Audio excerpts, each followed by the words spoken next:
En 20-25 minutes, ce dont je vais vous parler un peu dans la continuité de ce qui s'est dit, mais on avait l'idée de pas forcément de faire une présentation évidemment exhaustive de ce qu'on fait en DESI, dans le cadre notamment des formations commanditées dans le cadre des ACR de l'UNIFAF, mais peut-être plus largement essayer de vous rendre compte et puis aussi d'amener des éléments de débat sur, à partir de ces questions référées à la laïcité, à l'expression des faits religieux dans le secteur social, médico-social et sanitaire, finalement, comment on peut appréhender l'ensemble des questions qui se posent aux praticiens, donc là j'ai envie de dire aux acteurs de terrain, qu'ils soient professionnels du travail social, qu'ils soient cadres de direction, puisqu'à l'Andésie, on développe aussi ces formations à leur intention, pour je ne sais plus quoi faire, moi ça fait des drôles de trucs, pour alimenter les débats de tout à l'heure, et puis aussi pour dire qu'effectivement, suite à ce que Daniel a exposé et Joël Roman aussi,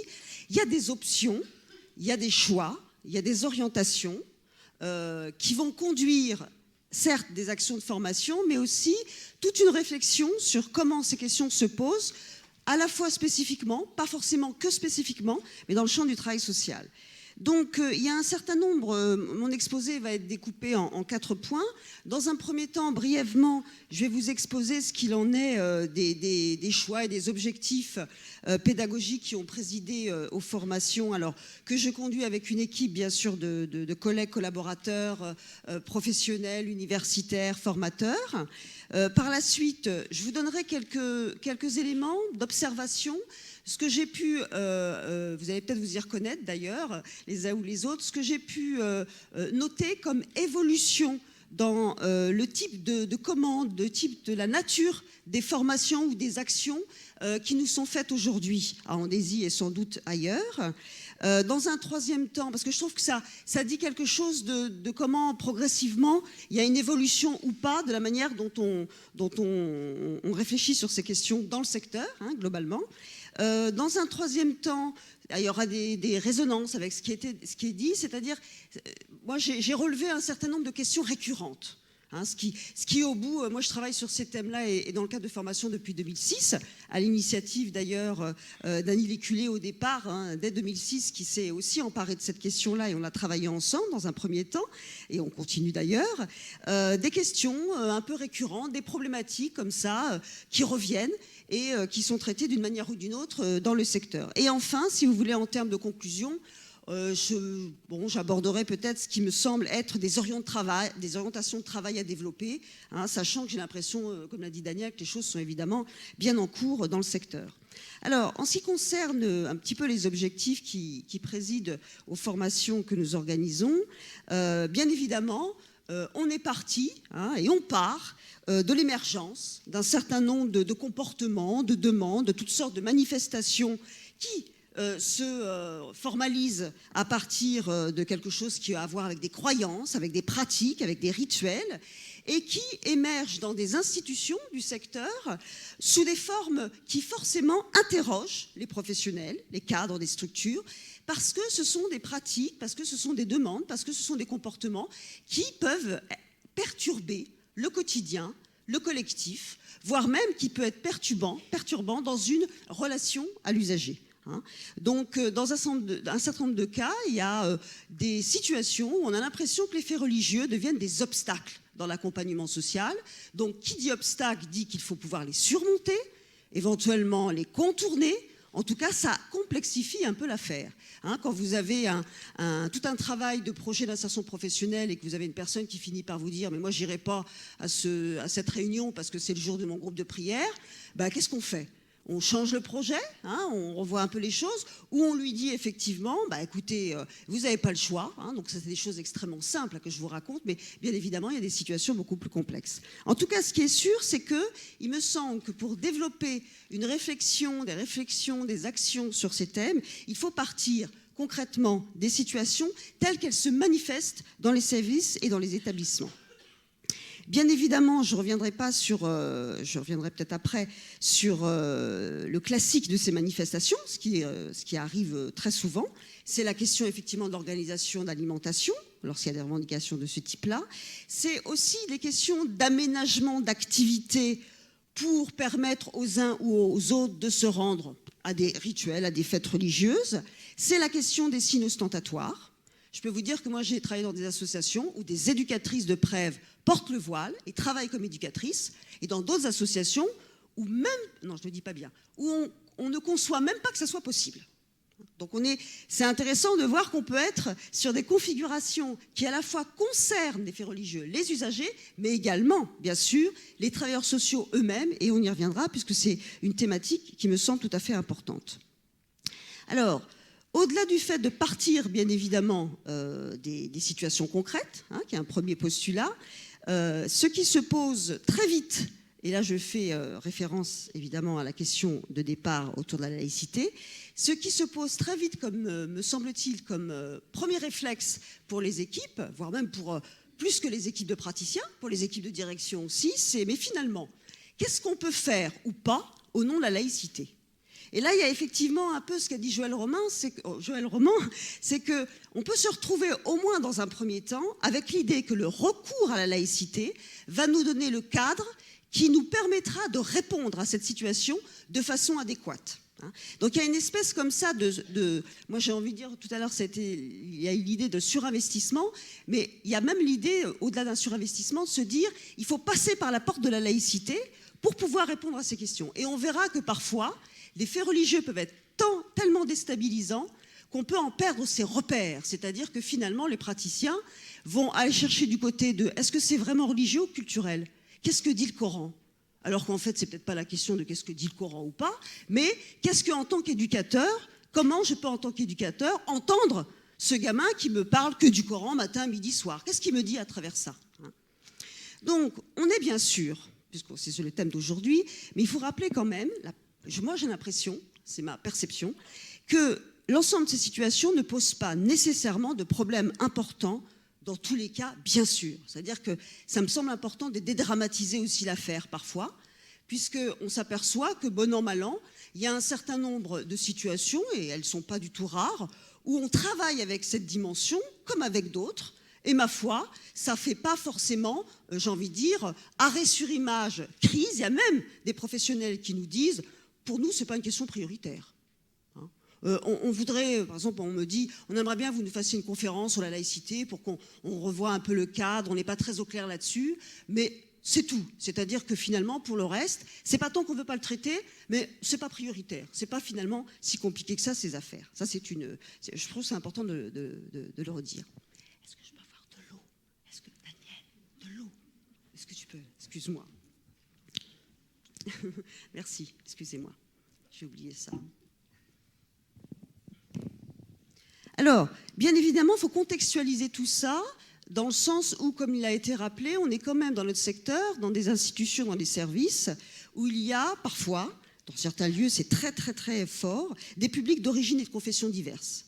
Donc moi, ce que j'observe, c'est que la préoccupation des institutions, c'est effectivement quelque chose qui se réfère à, y compris avec cette diversité de manifestations de faits religieux, tenir le vivre ensemble, tenir les principes d'égalité de traitement. Je trouve que vraiment, je me permets de dire ça, moi je suis très attachée au travail social, mais je trouve que, y compris dans toutes les questions d'actualité difficiles parfois, il faut s'y retrouver, etc., il y a vraiment une volonté de ne pas perdre de vue que ce qui nous tient et le fil conducteur, c'est effectivement cette dimension de travailler avec la pluralité des personnes, avec le respect des personnes, etc., etc. Si je dis ça, c'est parce que c'est parfois aussi au nom de cette dimension-là qu'on ne sait plus trop quoi répondre. Merci. Voilà. Merci.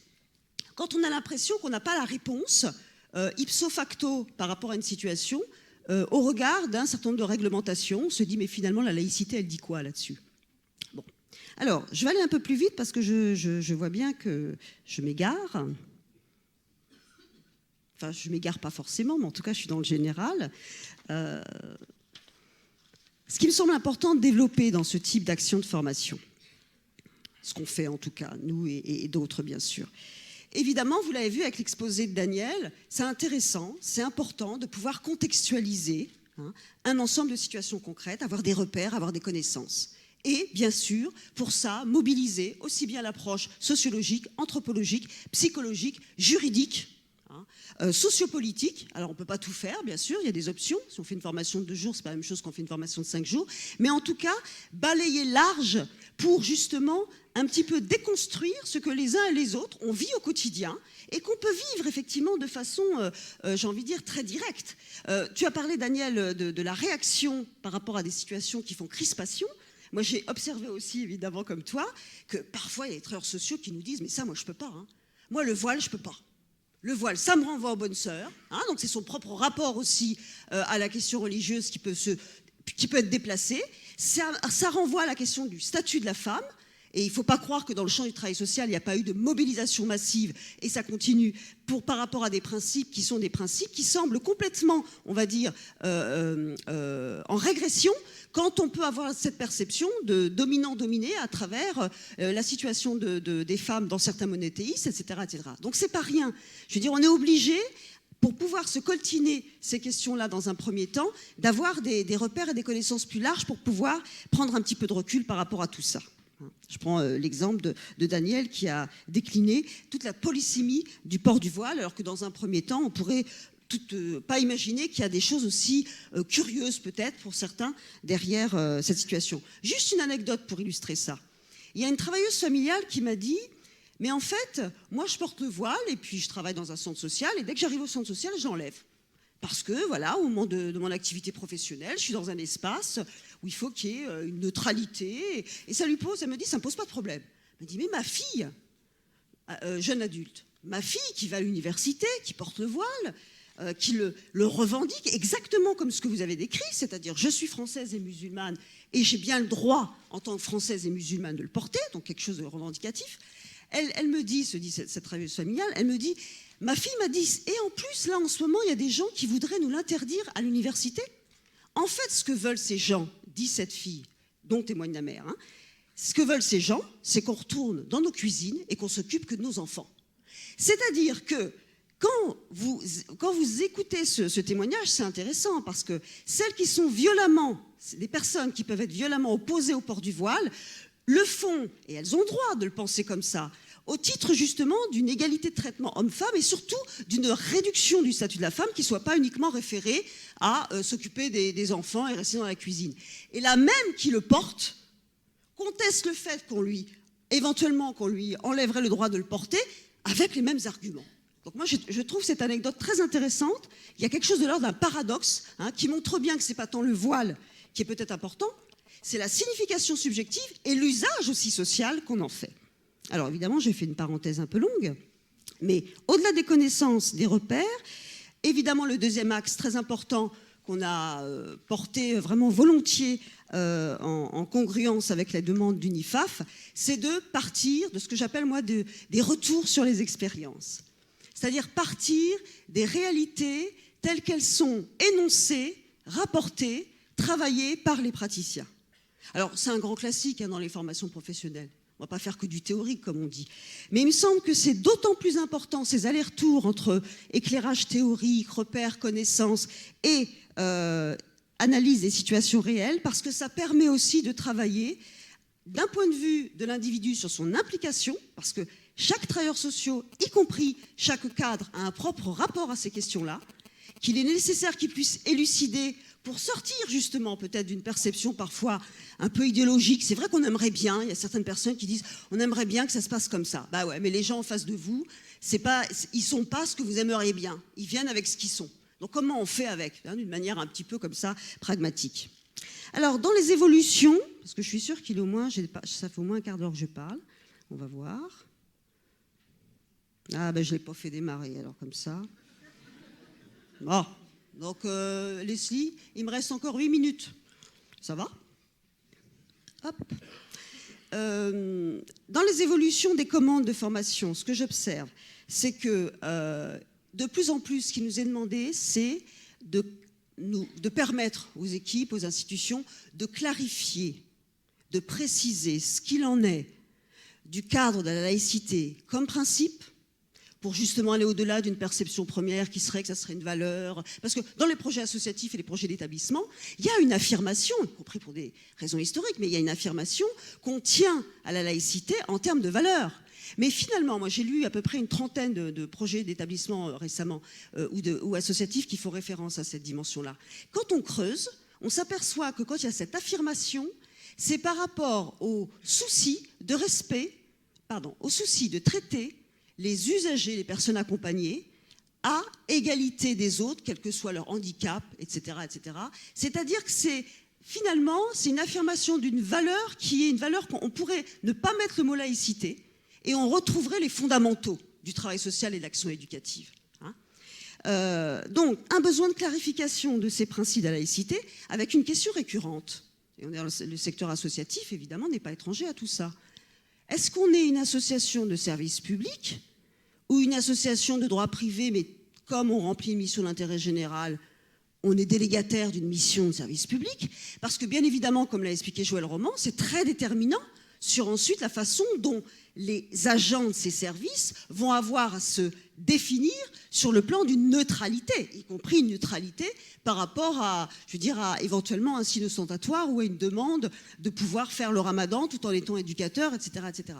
Donc il y a un gros besoin, me semble-t-il, de clarification de la déclinaison juridique applicable dans les services référés effectivement au principe de la laïcité. Et ce qui est intéressant,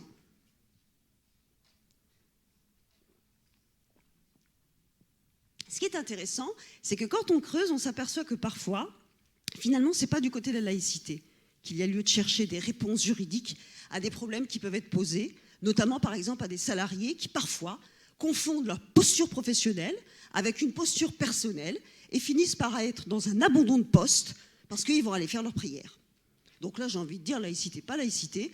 Les gamins, je fais un peu en caricature, les gamins sont tout seuls, et ben là, ça pose un problème, si vous voulez, d'exercice de la mission. Alors, il y a ce besoin-là. Il y a aussi, évidemment, ça ne va pas vous surprendre, on ne peut pas en faire l'économie, des demandes, et je trouve assez intéressant je vais d'abord vous dire les demandes, c'est que, évidemment, après janvier 2015, j'ai été beaucoup sollicitée, moi et d'autres, il faudrait nous parler aussi de la radicalisation. Alors, on sait pourquoi, bien sûr. Mais ce que je constate, c'est que le secteur s'empare de cette question justement un petit peu dans le sens qu'on a énoncé. C'est-à-dire, vous avez peut-être vu, il y a des journées d'études organisées par la CNAP, etc. C'est travail social, laïcité, fait religieux et radicalisation. Où la question du fait religieux et les questions référées au processus de radicalisation. C'est-à-dire qu'il n'y a pas forcément une espèce de continuité, mais par contre, il y a des situations où effectivement, ça vient brouiller un petit peu les perceptions et les questions. Je vais vous donner une anecdote. Il y a une assistante sociale dans un conseil général qui exprime, après novembre 2015, qui parle d'une situation et qui dit on a été très embêtés parce qu'on avait des personnes qui sont sorties d'une salle où il y avait un groupe de travail, un groupe de femmes, une action collective, un travail de groupe. Et puis, il y a une femme qui commence à prendre un tapis et qui commence à vouloir faire sa prière. Et donc, on a vite réagi en lui disant « mais c'est pas possible de le faire ici, etc. etc. » Et puis, elle dit « puis en plus, quand même, c'était de la provocation parce que la semaine d'avant, il y avait eu les attentats de novembre. » Donc, réaction hyper radicale, enfin hyper spontanée d'une assistante sociale présente dans cette assemblée, c'était lors d'une session de formation. « Ah bon, tu confonds pratique de la prière et terrorisme ?» Et c'est vrai que l'assistante sociale qui avait témoigné a été saisie pendant quelques secondes. S'est dit qu'effectivement, ce n'est pas le lien qu'elle voulait faire, mais c'était une espèce de réaction comme ça. Donc, ce que je veux dire par là, vous allez me dire, bah oui, tout ça, c'est des anecdotes, c'est que ces situations, parfois, ne sont pas parlées dans les services et établissements avec aisance. Et moi, je pense qu'aujourd'hui, on est beaucoup moins dans le même cas qu'il y a quelques années, c'est que de plus en plus, dans les institutions, il y a la volonté de les travailler, pas forcément pour juste en débattre, mais aussi pour en tirer des éléments qui permettent d'être dans une continuité d'activité et d'action avec, évidemment, une cohérence dans les équipes. Alors, le troisième point, et je conclurai en même temps, puisqu'il doit me rester 3 minutes 50, le troisième point, c'est effectivement ce qui me paraît être récurrent dans les éléments un peu clés, des choses qui reviennent un petit peu. Alors, attendez. Oui, ça j'ai déjà dit.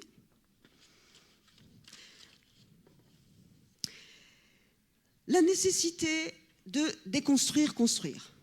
C'est-à-dire, finalement, on l'a vu hein, dans le cadre de certaines actions de formation, vous avez des professionnels qui témoignent de situations qui les ont mis en difficulté. Hein. Une femme qui tout d'un coup dit « Ah ben non, je ne peux pas retravailler parce que c'est la volonté de Dieu », enfin en tout cas qui se réfère à quelque chose de sa croyance, etc. Et puis, bah, les professionnels, ils savent faire. Hein. Et ce n'est pas parce qu'il y a le religieux qu'il faut se figer et se dire quelle est la réponse effectivement de nature théologique que je peux apporter à cette personne pour lui dire si, c'est autorisé dans votre religion. Vous n'êtes pas sorti de l'auberge parce qu'effectivement, ce n'est pas tant finalement ce que dit la personne qui est intéressant dans un premier temps, c'est contextualiser ce témoignage dans la prise en compte d'une situation plus globale, plus large. Hein. On a vu dans un journal, dans le journal des ASH il y a quelque temps, le témoignage d'un directeur de MEX qui expliquait que finalement, ils ont eu à un moment donné une espèce d'épidémie d'adolescentes qui faisaient le ramadan. Une épidémie. Hein. Et ce n'était pas n'importe quelle situation, c'était en été, il n'y avait pas école. Alors comme il n'y avait pas école, plusieurs de gamines, une dizaine de gamines se sont mises effectivement à dire « nous on fait le ramadan, donc on ne se lève pas le matin ». Donc le soir, bah, faut nous faire quelque chose de particulier. Et les travailleurs sociaux ont dit, bah, il faut quand même qu'on réfléchisse là-dessus. Et il y a eu débat, parce que certains disant non, on n'a pas à aménager. D'autres disant, mais il y a nécessité effectivement de... Et qu'est-ce qui s'est passé? Ben, ce qui s'est passé, c'est qu'en fait, le directeur avec son équipe a travaillé, ça n'a pas été si simple, mais a énoncé des règles. Et donc, a renvoyé à ces gamines les règles qui président, comme dans toute MEX. Hein, c'est pas parce qu'on est gamin qu'on fait ce qu'on veut dans une MEX, etc. En expliquant effectivement, oui, vous pouvez faire le ramadan, mais par contre, ça ne change rien dans le fait qu'il y a à se lever à telle heure, qu'il y a à participer aux activités habituelles. Et comme le dit ce directeur de MEX, eh ben à la fin, il y en a une qui a continué le ramadan, une fois que les règles étaient énoncées. Donc, déconstruire pour reconstruire, c'est-à-dire pour pouvoir identifier ce qu'il en est effectivement des différents éléments qui disent quelque chose à travers cette référence aux faits religieux. Deuxième élément en conclusion, quand je parlais en formation de nécessité d'approche professionnelle pluridisciplinaire, eh bien, je trouve par exemple intéressant d'expliquer d'où vient la loi 1905. Et plus que d'expliquer, de proposer aux travailleurs sociaux de la lire. Parce que le nombre de fois où je suis face à des assemblées, et moi c'était pareil avant que je travaille là-dessus, hein, c'est pas du tout, de dire qui connaît la loi 1905, qui l'a lue, c'est extrêmement faible pourcentage, alors qu'on ne cesse de se référer à cette loi. Hein. Donc ça dit bien quelque chose d'une nécessité, d'une approche pluridisciplinaire et donc y compris parfois de revenir sur les éléments d'ordre historique qui donnent sens à un principe politique qui, comme on l'a vu avec les exposés de ce matin, est forcément plus tout à fait, j'ai envie de dire, n'a plus la même résonance aujourd'hui puisqu'il a été constitué dans un contexte qui n'est plus du tout le contexte des années 2016. Je pense aussi nécessaire d'affronter, d'aborder plutôt, pour le coup, d'aborder de front ces questions. Combien de fois j'ai entendu, mais on a du mal à en parler, c'est un peu tabou, nos équipes de directeurs, ils prennent pas position clairement, et puis il y a un chef de service qui dit ça, bref, il y a nécessité effectivement d'aborder de front, et par contre, ce que je constate, c'est que de plus en plus, il y a des établissements, il y a des services qui imaginent, qui construisent, ce que j'appellerais moi des références autour de ça. C'est des chartes, c'est un comité d'éthique qui s'empare de ces questions, c'est des groupes de travail, c'est des administrateurs qui sont mis à contribution parce que nécessité que tout le monde se fédère autour de quelque chose qui va être commun, même si après on peut avoir des points de vue différents. Pour sortir effectivement ce que Bobéro appelle notamment la laïcité narrative, c'est-à-dire on se raconte, on a une conception, on a une imagination, en tout cas on a une perception, non pas de ce qu'est la laïcité, de ce qu'elle doit être, c'est-à-dire de comment elle doit réguler le religieux. Parce que d'une certaine façon, les professionnels, finalement, sont appelés à réguler cette affaire, comme ils sont appelés à réguler d'autres manifestations de comportements sociaux et individuels et psychologiques. Hein, la violence, on se la coltine, d'une certaine façon, des fois dans les établissements. Il y a lieu de la réguler, la travailler. Comment, effectivement, on se sort de cette affaire lorsqu'on est dans ce type de manifestation. Voilà, alors peut-être en toute conclusion, puisque je crois que je suis à peu près... Voilà, il faut vraiment que je dise 3 mots. Eh bien, écoutez, je ne vais pas conclure et je vais vous remercier de votre attention.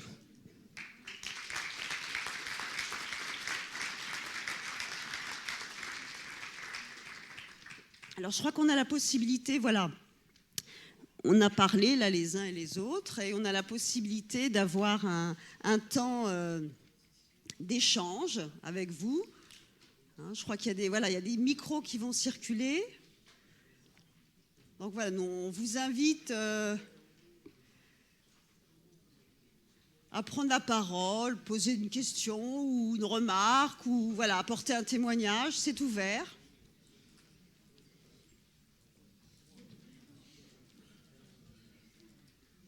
C'est toujours la première qui est plus dure à lancer, mais une fois que c'est lancé, c'est bon. Si vous pouvez vous présenter, par contre, quand vous posez votre question.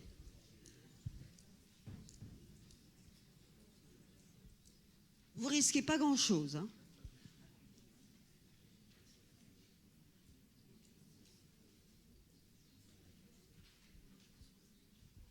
Personne ne veut se lancer ?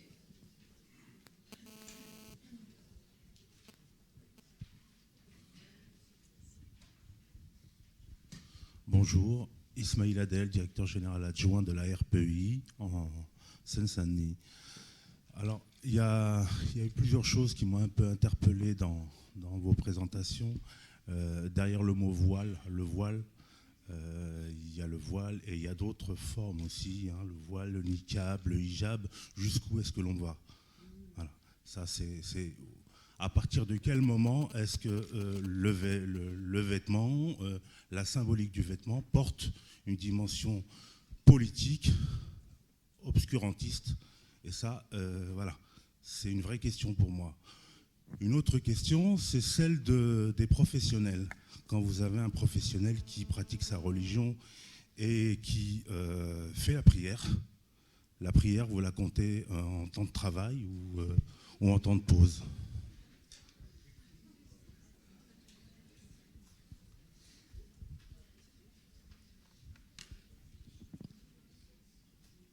Je rebondis ou on continue? Je rebondis. Daniel, tu veux rebondir?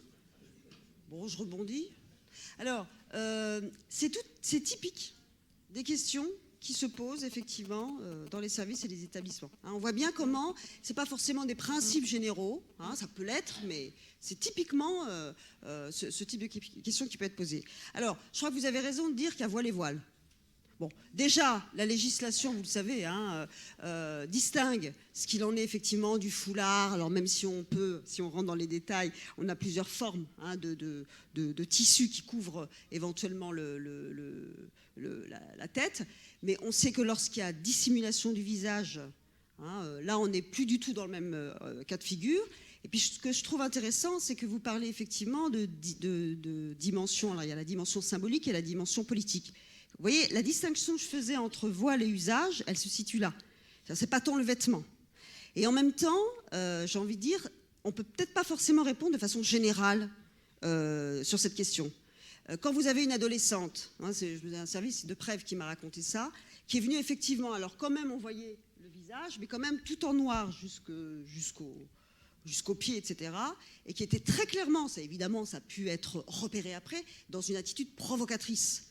Les professionnels n'ont pas traité de la même manière que lorsqu'effectivement ils ont eu quelqu'un qui revendiquait le fait de pouvoir s'habiller de cette façon-là et qui voulait imposer en plus à ses camarades, entre guillemets, ou plutôt ses collègues de chambre, la même tenue. Donc là, on était clairement dans du prosélytisme. Donc c'est compliqué parce que il y a, je botte pas en touche, hein, mais c'est compliqué parce que effectivement les travailleurs sociaux il y a des règles qui s'instaurent, par exemple sur le coup de pendant son temps de travail faire la prière. Bah écoutez, si vous êtes agent de la fonction publique ou délégataire d'une mission de service public, très clairement, vous devez être dans une posture de neutralité, donc de non-expression et de visibilité d'une confession religieuse, quelle qu'elle soit. Alors après, il y a des débats suivant les situations, moi j'ai vu ça dans la jurisprudence, par rapport effectivement au temps de pause. Moi, j'ai une collègue juriste, hein, j'ai oublié de vous dire qu'on fait intervenir des juristes, hein, évidemment, dans nos formations sur les questions d'application. Il y a des juristes qui disent, mais attention, le temps de pause, la pause peut même se faire hors établissement. Donc à partir de là, les gens font ce qu'ils veulent, s'ils veulent prier dans la rue. Bon, quand c'est dans un lieu partagé, où vous avez un autre collègue qui est présent, là, ça va venir, ce qu'on appelle perturber le bon fonctionnement du service.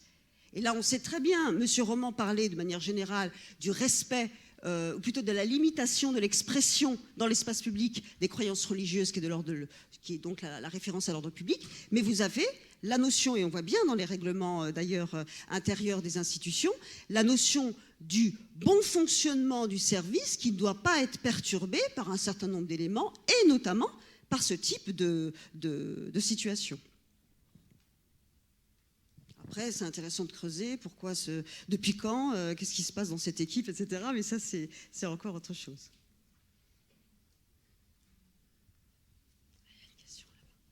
Ils ont droit aussi à leurs questions. Hein. Enfin, je veux dire, on est...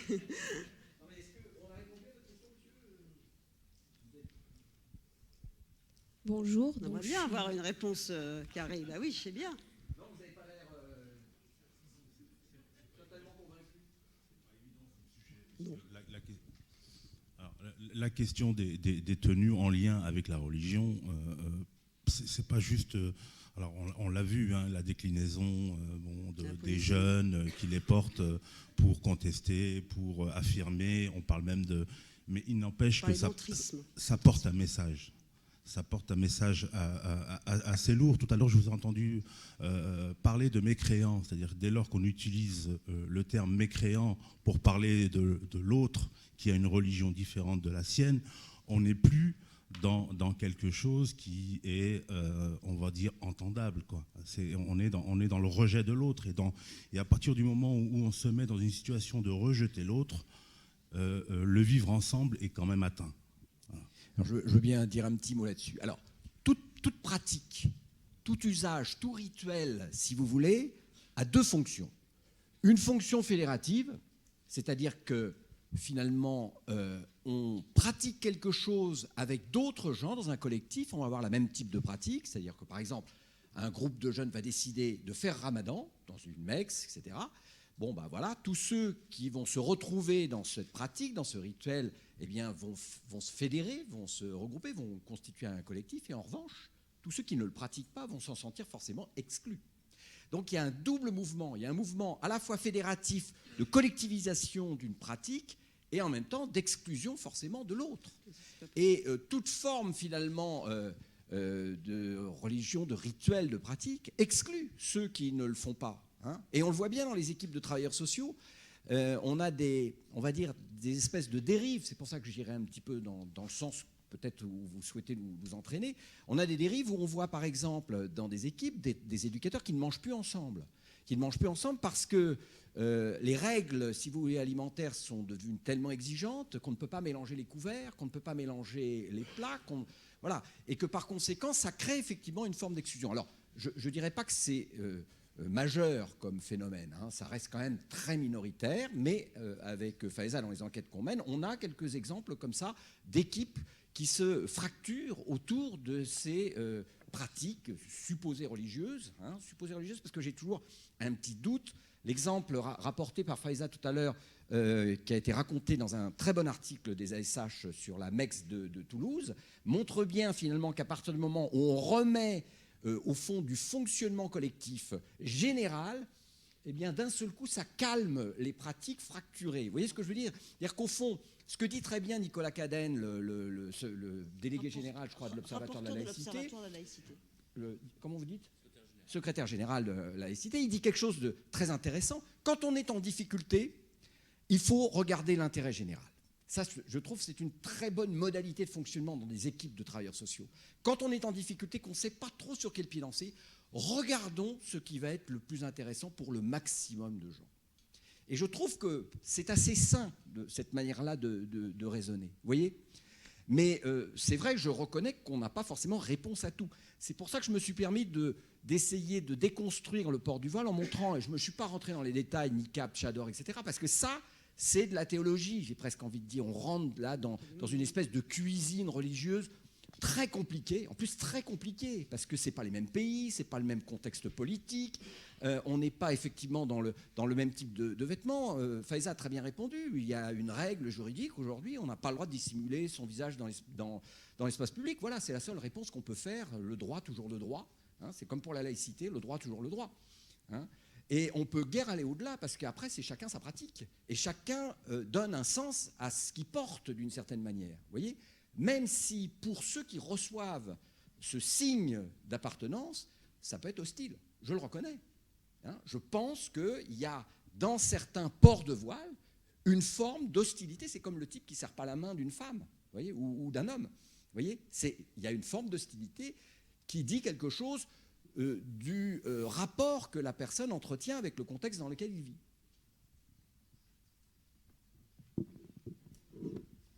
Bonjour Madame Khalifa, je suis conseillère en économie sociale et familiale. Donc moi j'ai une simple question à vous poser. Est-ce que vous pensez qu'un musulman aujourd'hui qui pratique sa religion, comme le dit les textes, et qui a une pratique vraiment poussée, peut s'intégrer dans la société française? Puis comme vous venez de le dire à juste titre, il y a certaines pratiques qui ne sont pas forcément compatibles, notamment voilà, manger halal, faire le ramadan, faire la prière. Est-ce qu'il peut s'intégrer dans la société française en tant que tel, en pratiquant sa religion donc, comme dans les textes? Alors voilà une question qui ferait bien, pour moi, fil conducteur d'une session de formation. Il y a tout dans votre question. Il y a un musulman. Alors déjà, lequel? Parce qu'on l'a vu, il y a des personnes qui se définissent comme musulmanes, et puis pour d'autres, ce ne sont pas des vraies musulmanes. Il y a des personnes qui se définissent dans certains contextes comme musulmans, dans d'autres complètement autre chose, etc., etc. Donc ça, c'est la première chose. La deuxième chose, des pratiques qui ne seraient pas compatibles, c'est ça, non, vous n'avez pas dit compatibles, qui empêcheraient le processus d'intégration. Alors, le processus d'intégration, vous savez que c'est un mot très galvaudé aussi, la notion d'intégration. Hein. Et quelque part, dans nos traditions et dans notre histoire sociopolitique en France, l'intégration, c'est in fine l'assimilation culturelle. Comme si, effectivement, déjà, la France était un ensemble homogène sur le plan culturel. Alors ça, il faut m'expliquer. C'est-à-dire que quand on sait que 45% de la population, non, excusez-moi, 25% de la population, 45% c'est autre chose, 25% de la population a au moins un père, un grand-père, une mère ou un grand-mère qui a migré en France au cours du XXe siècle et que bien au-delà de cela, de ces apports divers et variés, il y a quand même une pluralité sur le plan culturel, mais qui effectivement, parce que la nation française, et Joël Romance pourrait certainement l'expliquer bien mieux que moi, s'est construite sur une superposition d'une unicité culturelle et politique. C'est notre histoire, c'est comme ça, c'est une construction politique.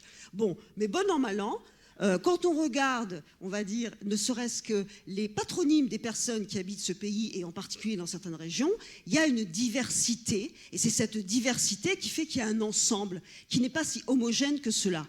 Donc, a priori, je ne vois pas en quoi on ne pourrait pas, alors qu'est-ce qu'on entend par intégration ?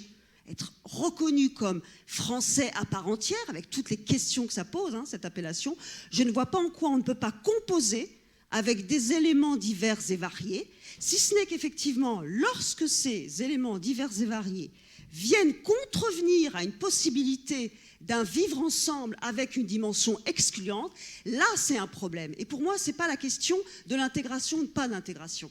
C'est la question effectivement de comment, avec cette spécificité, je rejoins quand même, mais aussi comment le groupe, hein, comment les autres, entre guillemets, acceptent aussi cette spécificité-là. Et peut-être que là, le bas blesse, parce qu'il y a l'idée, effectivement, je le dis avec des gros mots, que telle religion, aujourd'hui, c'est l'islam.